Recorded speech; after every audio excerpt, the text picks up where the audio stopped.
ஹல்லேலூயா. உபாகமம்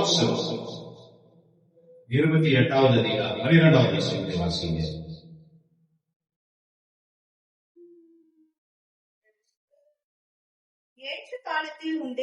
ஏற்ற காலத்திலே உன் தேசத்திலே மழை பெய்யவும் நீ கையிட்டு செய்கிற வேலைகளை எல்லாம் ஆசீர்வதிக்கவும் கர்த்தர் உனக்கு தமது நல்ல பொக்கிஷ சாலையாகிய வானத்தை திறப்பார். சொல்லுங்க, பொக்கிஷ சாலை அப்படின்னா என்னங்க அர்த்தம்? பொக்கிஷ சாலை, பொக்கிஷம் என்னையா? பொக்கிஷம் என்ன யாருமே தெரியாதா?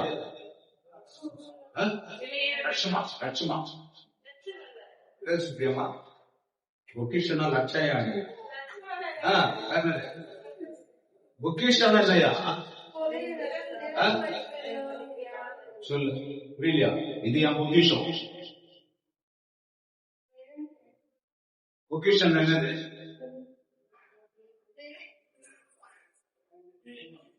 என் மனைவி என்னுடைய பொக்கிஷம், என் பிள்ளைகள் என்னுடைய பொக்கிஷம், இந்த சபை என்னுடைய பொக்கிஷம், என் வீடு என்னுடைய பொக்கிஷம், இந்த வாகனம் என்னுடைய பொக்கிஷம், என்னுடைய ஆடம்பர நகைகள் என்னுடைய பொக்கிஷம். இப்ப பொக்கிஷம் என்னது? நகையா? கமலா? பொக்கிஷம் என்னது?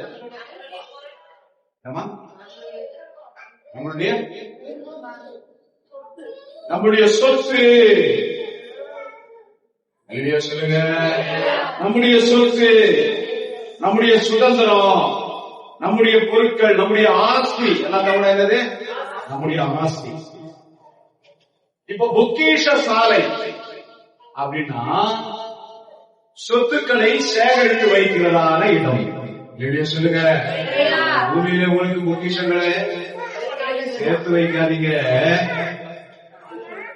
எல்லாம் ஏற்கனவே சொல்லி இருக்கிற வசனம் எப்பவுமே தனியாக இருக்காது, ஒன்றுக்கு ஒன்று ஜோடு இல்லாமல் வசனம் இருக்காது. அவைகளை நம்ம என்ன பண்ணணும்? வசனத்தோடு வசனத்தை சேர்த்து தியானிக்கணும். அப்படி வசனத்தை தியானிச்சா அதனுடைய பொருள் நமக்கு புரியும். பூமியில உங்களுக்கு பொக்கிஷத்தை சேர்த்து வைக்காதீங்க. உங்கள் பொக்கிஷங்களை எங்க சேர்த்து வைங்க? பரலோகத்துல சேர்த்து வைங்க. அப்ப நம்ம இங்கிருந்து எடுத்து போய் ஸ்விஸ் பேங்க்ல போடுறோம், இங்கிருந்து எடுத்து போய் கனரா பேங்க்ல போடுறோம், இங்கிருந்து எடுத்து போய் ஏடிஎம்ல ஸ்டேட் பேங்க்ல போடுறோம்.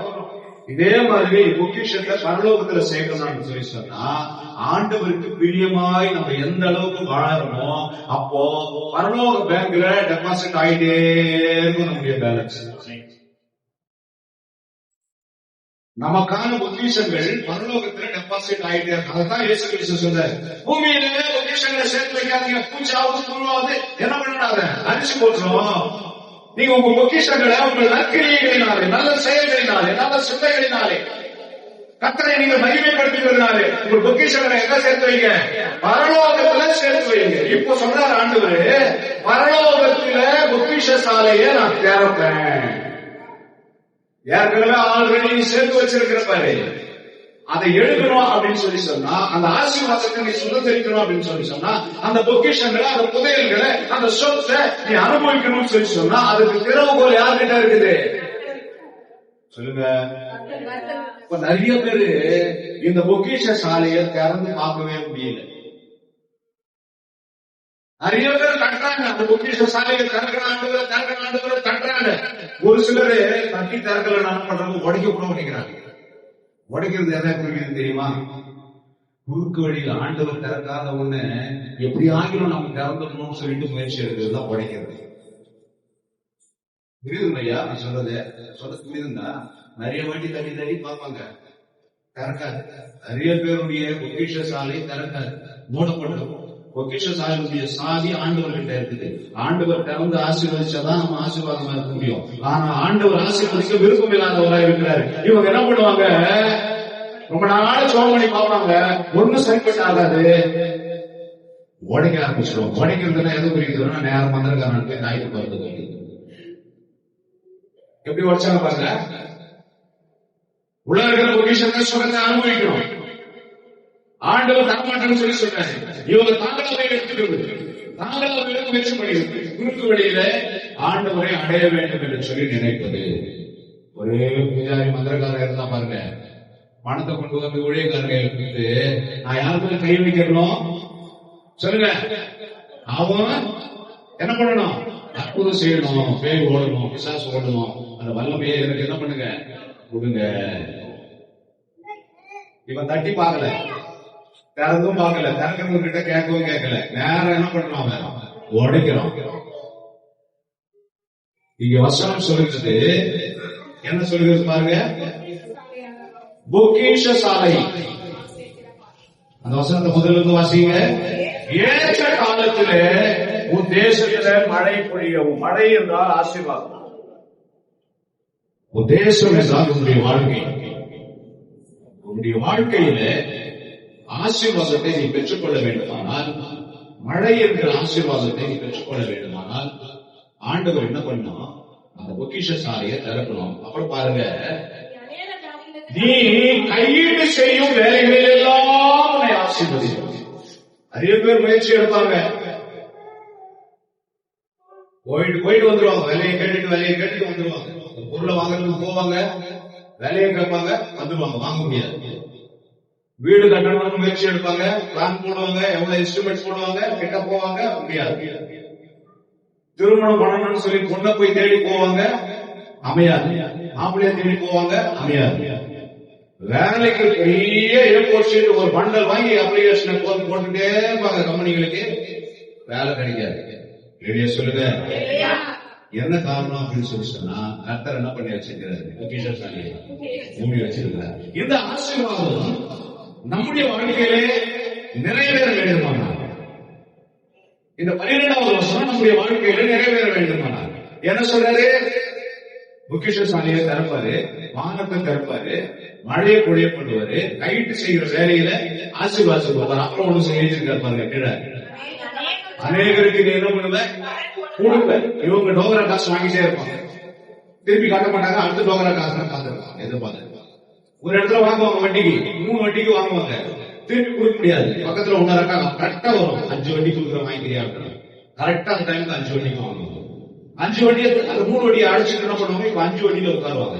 இந்த 5 வட்டியை அழக முடியாது, 7 வட்டி வாங்கிக்கிறியா அப்படின்னு கரெக்டா வருவாங்க. தெய்வமா பார்த்து அனுப்பிச்சிடுவாங்க. தெய்வத்து மேல நம்பிக்கை வச்சிருக்குது. கடன் வாங்கறதுக்கு தெய்வம் அனுப்பிச்சிடலாம். கடன் வாங்கறதுக்கு தெய்வம் சொல்லுது, கடன் வாங்காத இருப்பாயின்னு சொல்லுது. கடன் கொடுக்கிறவங்க தெய்வமா தெரியுறாங்க. இவங்களுக்கு ஆண்டவரே அம்சாரு சொல்றாங்க. கரெக்டா கடவுளா பார்த்து அம்சார். யாரு வட்டிக்கு கொடுக்கணும்னு பார்த்து, டோகரா காசனை பார்த்து கடவுள் அம்சாரா. கடவுள் இப்படிப்பட்ட சாபத்தையெல்லாம் எந்த குடும்பத்துக்கு அனுமதிக்கவே மாட்டார். நல்லா புரிஞ்சுக்கங்க. 7 வட்டிக்கு வாங்குறாங்க, திருப்பி கொடுக்க முடியல, 10 வட்டிக்காரர்கிட்ட வாங்குறாங்க. இப்படி தொடர்ந்து கடன்காரனாய் சாபத்துக்குள்ளாவே வாழ்ந்து கொண்டிருக்கிறாங்க. நிறைய குடும்பங்கள் இன்றைக்கு இப்படிதான். ஆண்டவர் பொக்கிஷ சாலையை திறக்கல. இந்த 12வது வருஷம் உங்களுடைய வாழ்க்கையில நிறைவேற வேண்டுமானால், இந்த 28வது அதிகாரத்துடைய முதல் வசனத்தை நீங்க வாசிக்கலாம். முதல் வசனத்துல என்ன எழுதியிருக்கு பாருங்க. இன்று நான் உனக்கு விதிக்கிற அப்படின்னு சொல்லி சொன்னாவே, உனக்கு நான் கட்டளை இடுகிறேன். புரிஞ்சுக்க தயவு செய்து, நமக்கு ஒரு கட்டளை இருக்கிறது. நாம் ஆசீர்வதிக்கப்பட வேண்டுமான எந்த ஆசீர்வாதமும் நிபந்தனை இல்லாத ஆசீர்வாதமா இருக்காது. ஆண்டவர் கொடுக்கிற ஆசீர்வாதத்துக்கு எல்லாத்துக்கும் ஒரு நிபந்தனை இருக்கு. நம்ம ஃப்ரீயா வாழ்ந்து பழகிட்டோம். நம்மளை யாரும் கண்ட்ரோல் பண்ணக்கூடாது, நம்ம நல்லா இருக்கும். ஆனா பைபிள் அப்படி சொல்லல. பைபிள் என்ன சொல்லுது? கேட்டுக்கு போகிற வாசல் வெறும் விசாலமா இருக்குது. அந்த வழியில வாழறவங்க இப்படி விருப்பப்படுவாங்க. நம்மளை யாரும் கேள்வி கேட்க கூடாது, நம்மளை யாரும் போக சொல்லவே கூடாது. ஒரு வார்த்தை சொன்னா சொல்றாங்க, ஒரு வார்த்தை 1 வருஷம் ஆனாலும் குடிச்சுட்டு இருப்பாங்க. அதனால பல நஷ்டங்கள் அனுபவிச்சாலும் பரவாயில்ல, நான் மட்டும் தாழ்ந்து போகவே மாட்டேன், நான் விட்டு கொடுக்கவே மாட்டேன் அப்படின்னு சொல்லி இருப்பாங்க. ஆண்டவர் நமக்கு அப்படிப்பட்ட வழியை போதிக்கிறவர் அல்ல. இடுக்கமான வாசல், நிறைய பிரச்சனைகள் வரும், நிறைய தொந்தரவுகள் இருக்கும், சுமக்க முடியாத பாரமாக இருக்கும். ஆனா செய்யக்கூடிய காரியத்தை தான் கர்த்தர் சொல்லுவார். இடுக்கமான வாசல்ல என்ன பண்ணுவாங்க? சில பேர் பிரவேசிப்பாங்க. சொல்லுங்க, சில பேரால பிரவேசிக்க முடியுது அப்படின்னு சொன்னா உன்னால பிரவேசிக்க முடியும்.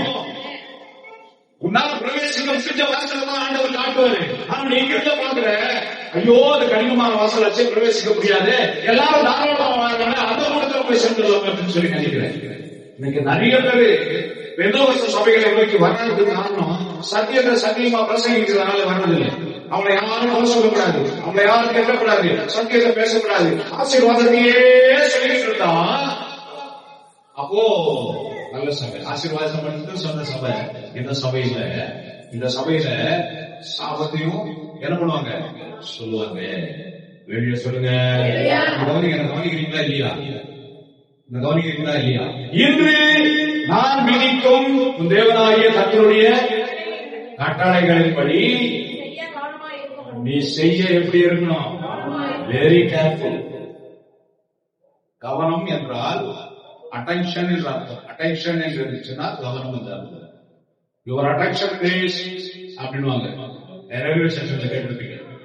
ரயில் நிலையங்கள்ல பிளாட்ஃபார்ம்ல ட்ரெயின் காத்துக்கிட்டு இருந்தா யுவர் அட்டென்ஷன் பிளீஸ், இந்த எண் கொண்ட இந்த வண்டி என்ன பண்ண போகுது, இத்தனை மணி நேரத்துல இத்தனாவது பிளாட்ஃபார்ம்ல வந்து நிக்க போகுது. நம்ம காதல் வாங்காம இருந்தோம்னா அந்த வண்டியை நமக்கு பிடிக்க முடியாது. அட்டென்ஷன் என்ன அர்த்தம்? கவனமா இருக்குன்னு சொல்லி ஆண்டவர் அட்டென்ஷன் சொல்றாரு. அட்டென்ஷன்னா கவனி. எதை கவனி? நான் சொல்ல போறத கவனி. என்ன சொல்ற பாருங்க, ஆண்டவருடைய வார்த்தைகளை கட்டளைகளை செய்ய கவனி.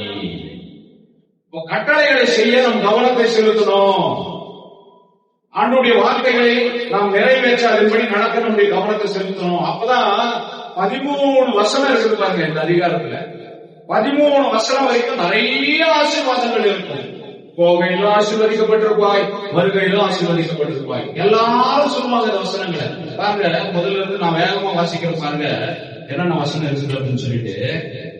உன் தேவனாகிய கர்த்தரின் சத்தத்திற்கு செவி கொடுக்கும் போது இப்பொழுது சொல்லப்படும் ஆசீர்வாதங்கள் எல்லாம் உன் மேல வந்து மறிக்கும்.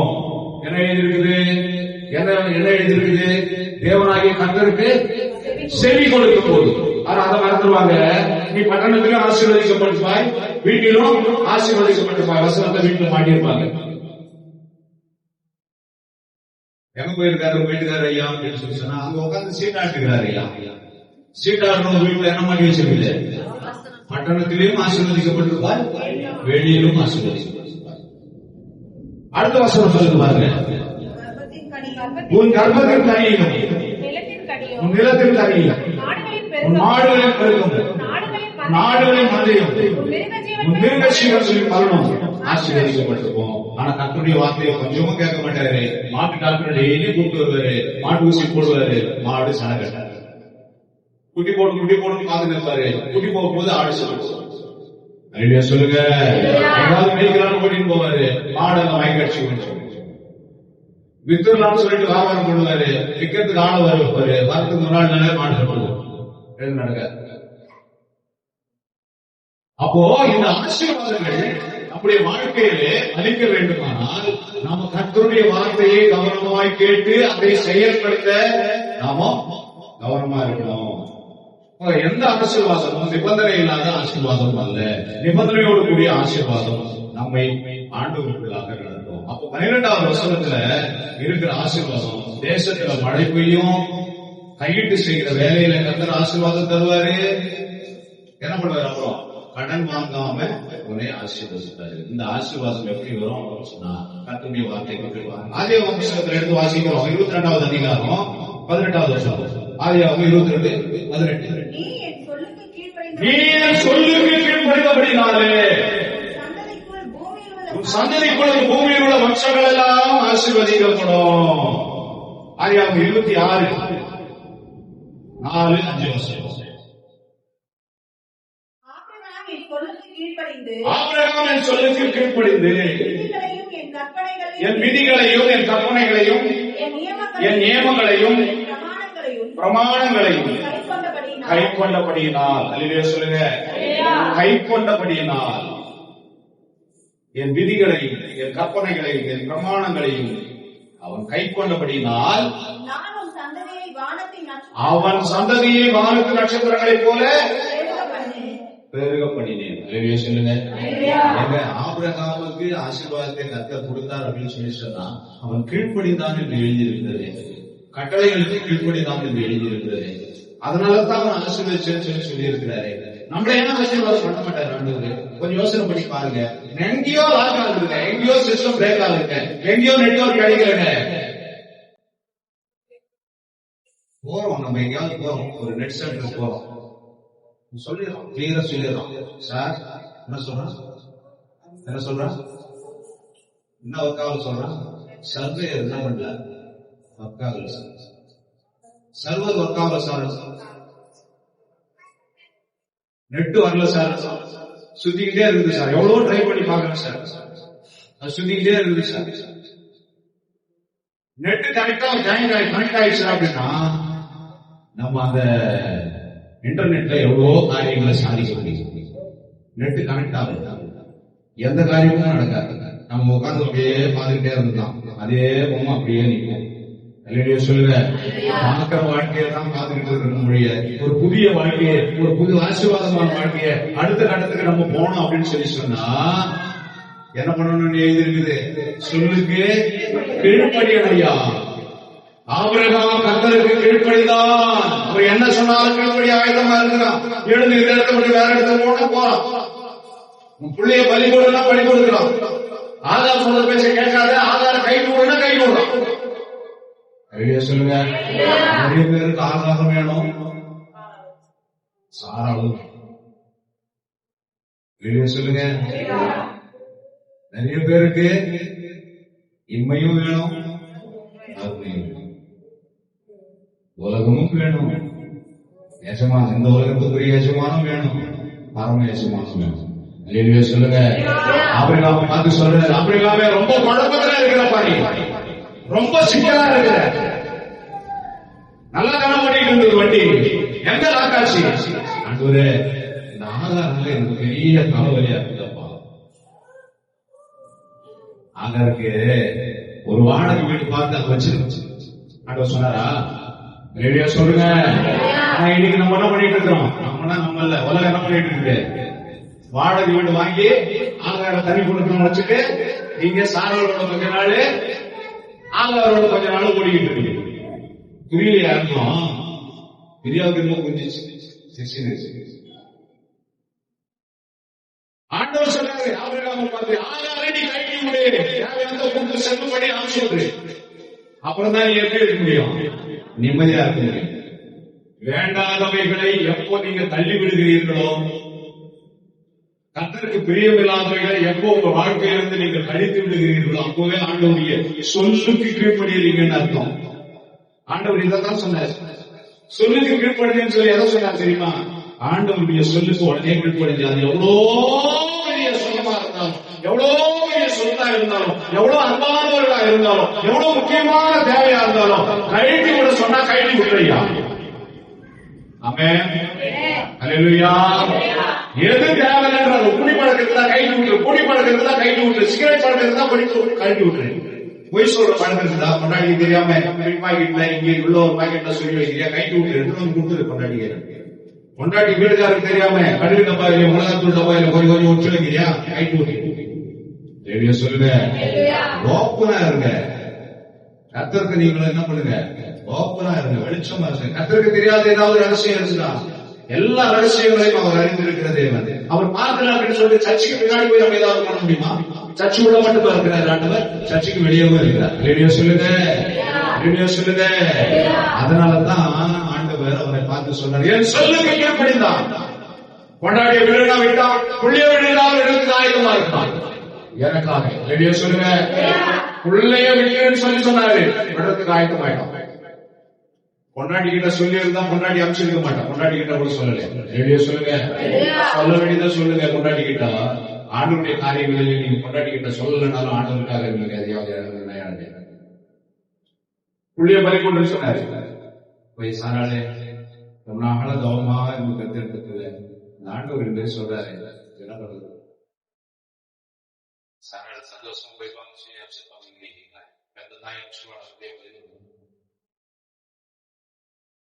சொன்னா நடக்காதுன்னு தெரியும். வேலைக்காரங்க ரகசியமா கூப்பிடுறோம், வெளியில போயிட்டு வரோம்னு சொல்லிட்டு வாழ போலாம்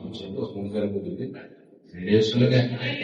உள்ளே உணவும் பொண்டாட்டிய உணவும் ஆயத்தமா இருக்கிறவன் ஆண்டவருக்கு பிரியமானவன். ஆண்டவருடைய காரியங்களிலே நோ காம்ப்ரமைஸ். கணவன் தான் சொன்னாரு, நான் சொல்லல. அடுத்து வாசிப்பாங்க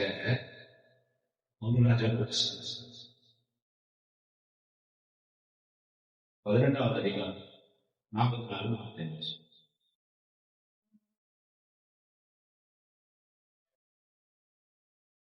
ஏழாம் தரம் இவன், இதோ சமுத்திரத்திலிருந்து ஒரு மனுஷனுடைய உள்ளங்கை எத்தனை சிறிய மேகம் எழும்புகிறது என்றார். பாருங்க, 7 தரம் போய் பார்க்கணும். ஏதாவது மேகம் எழும்பி இருக்குதான் பாரு அப்படின்னா போய் அவன் பார்க்கறான். ஒரு சிறிய மேகம் எவ்வளவு எழும்பி இருக்குதான்? உள்ளங்கை அளவுக்கு எழும்பி இருக்குதான். அதுக்கு முன்னாடி வாசிக்கிறோம் 17வது அதிகாரம் முதல் வசனத்தை. கீலேயாத்தின் குடிகளிலே எளிய ஆகாபை நோக்கி என் வாக்கின்படியே அன்றி இந்த வருஷங்களிலே பனியும் மழையும் பெய்யாதுன்னு சொல்லி சொல்றோம். அதே மாதிரி 3 வருஷம் மழையே இல்லை தேசத்துல. தீர்க்கதரிசி சொன்னாரு. தீர்க்கதரிசி சொன்ன வார்த்தையை ஆண்டவர் நிறைவேற்றார். 3 வருஷம் மழை இல்லை.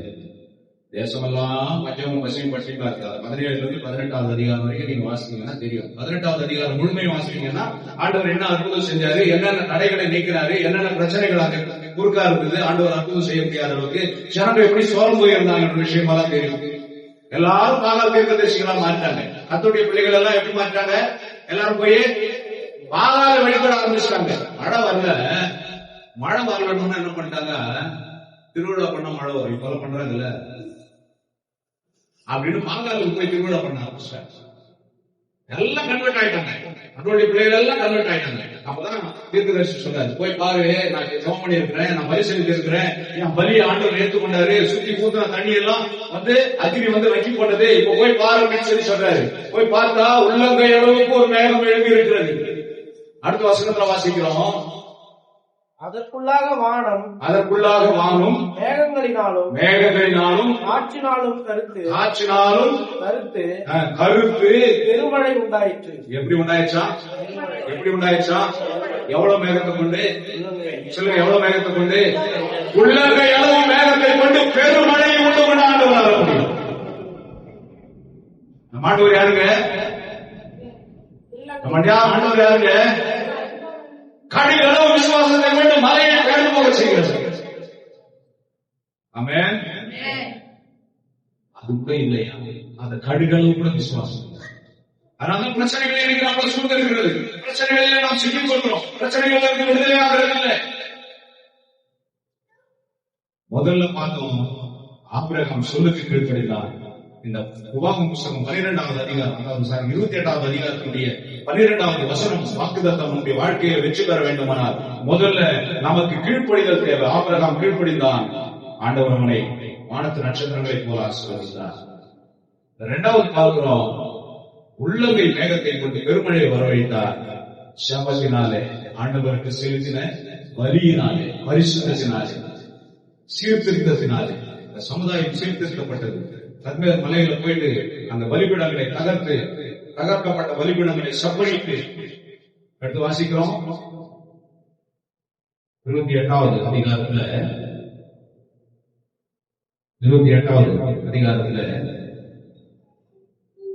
1 ராஜாக்கள் 28 18வது அதிகாரத்துல எடுத்து வாசிங்க.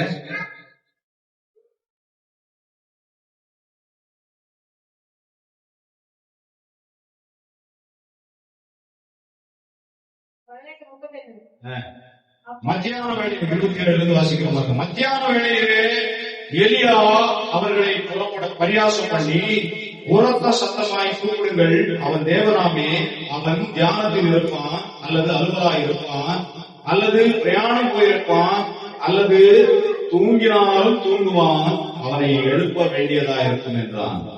அவர்கள் உரத்த சத்தமாய் கூப்பிட்டு தங்கள் வழக்கத்தின்படியே ரத்தம் தங்கள் மேல் வழி மட்டும் கத்திகளாலும் ஈட்டிகளாலும் தங்களை கீறிக் கொண்டார்கள். பாக்கறவங்கள சமுதாயத்தில் நடக்குதில்லை. கத்தி எடுத்து குத்திக்கிறாங்க, அலகு குத்திக்கிறாங்க, ஊசி குத்திக்கிறாங்க, இதெல்லாம் பழைய காலத்திலேயே பண்ணியிருக்கிறாங்க. கடவுள் பாருங்க.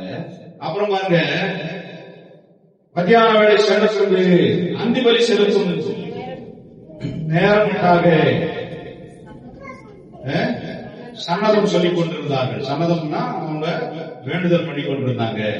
ஆனாலும் ஒரு சத்தமும் பிறக்கவில்லை, மறு உத்தரவு கொடுப்பாரும் இல்லை, கவனிப்பாரும் இல்லை. அப்பொழுது எலியா சகல ஜனங்களை நோக்கி என் கிட்டே வாருங்கள் என்றான். சகல ஜனங்களும் அவன் கிட்டே வந்தபோது தகர்க்கப்பட்ட கர்த்தருடைய பலிபீடத்தை அவன் செப்பனிட்டு.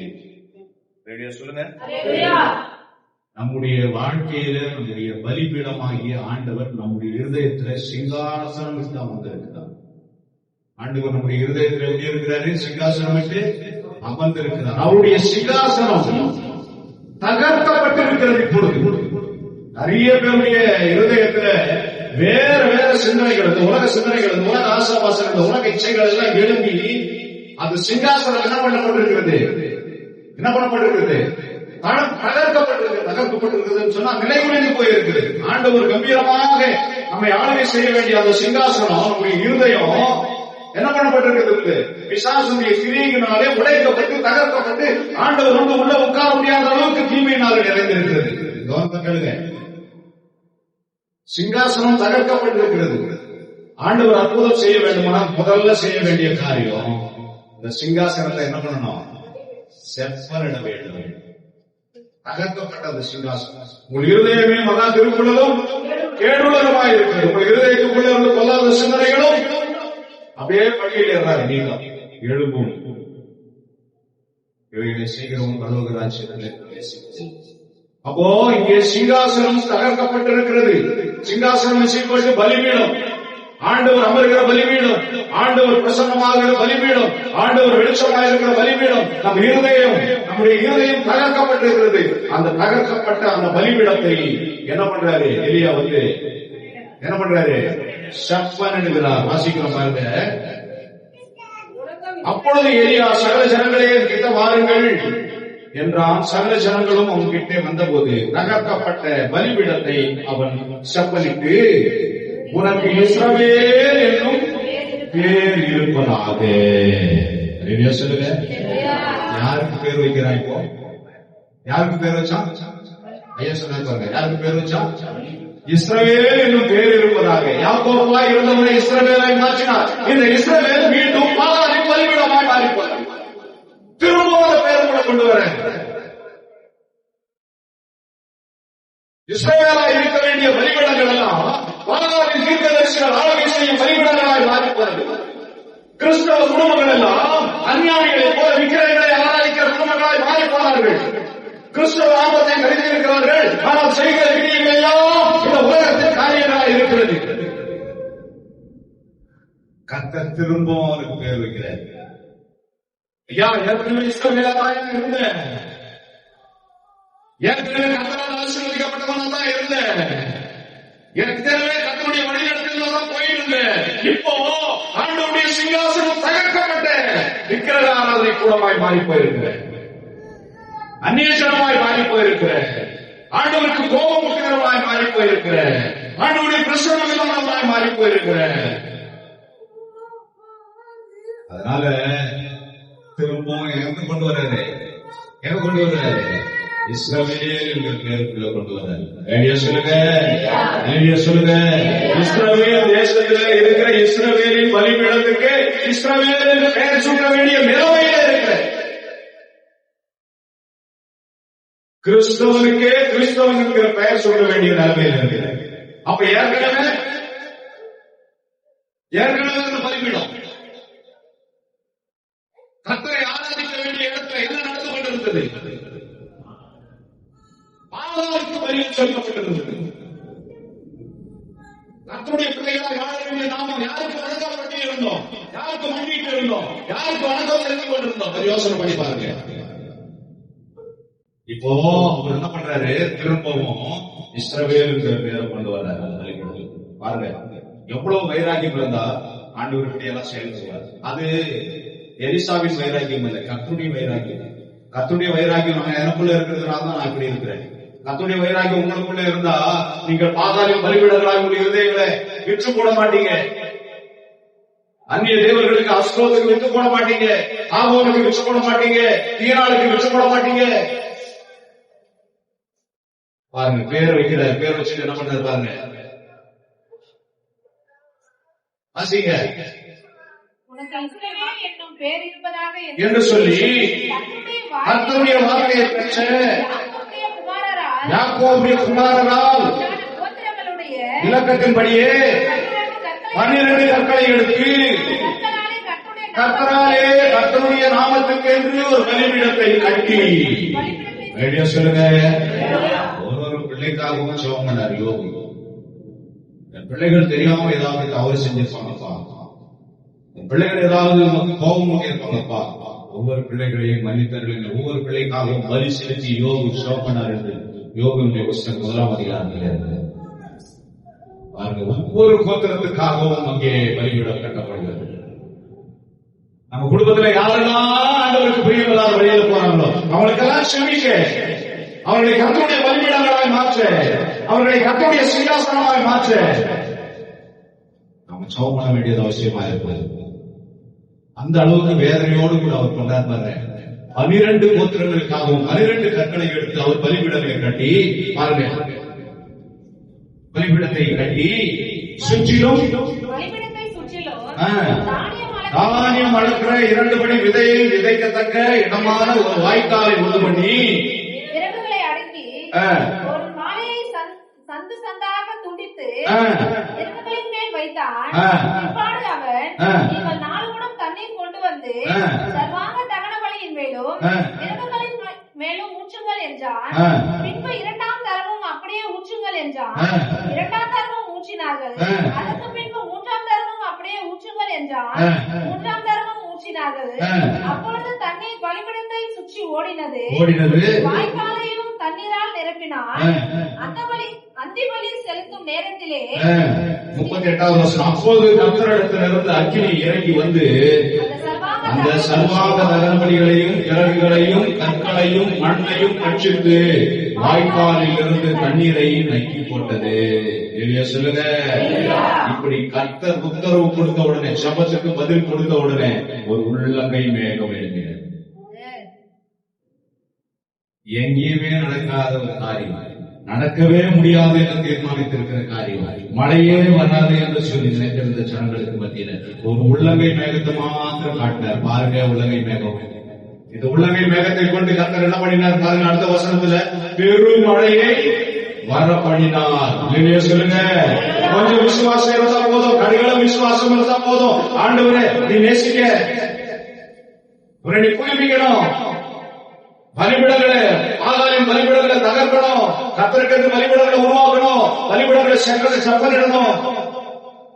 உலகத்தோடு கூட, உலகத்து ஜனங்களோடு கூட, தீர்க்கதரிசிகளோடு கூட ஜனங்கள் அப்படியே இழைஞ்சு போயிருந்தாங்க, ஒன்றோடு ஒன்று அப்படியே ஐக்கியப்பட்டு இருந்தாங்க. இப்போ பாருங்க, கர்த்தருடைய தீர்க்கதரிசிகள் தனியா பிரிஞ்சு வர்றாங்க. அப்ப சொல்றாரு, அவங்களை எல்லாம் முடிச்சு என்ன பண்ணுங்க, வெட்டுங்க அப்படின்னு சொல்லி சொல்றாரு. இவங்களுக்குள்ள வைராகியம் வந்துச்சு. அந்த வைராகியம் கர்த்தருடைய பிள்ளைகளுக்கு வர வேண்டும். முதல்ல பார்த்தோம், சொல்லுக்கு கீழ்ப்படுத்தபடினால ஆசீர்வதித்தார். 2வது பார்க்கிறோம், சபத்தின் வல்லமையினாலே கர்த்தர் நம்மை என்ன பண்றாரு, ஆசீர்வதிக்கிறார். 3வது பார்க்கிறோம், மல்கியா 3ஆம் அதிகாரம் 10வது வசனம் பார்க்கிறோம். மல்கியா 3ஆம் அதிகாரம் 10வது வசனம்.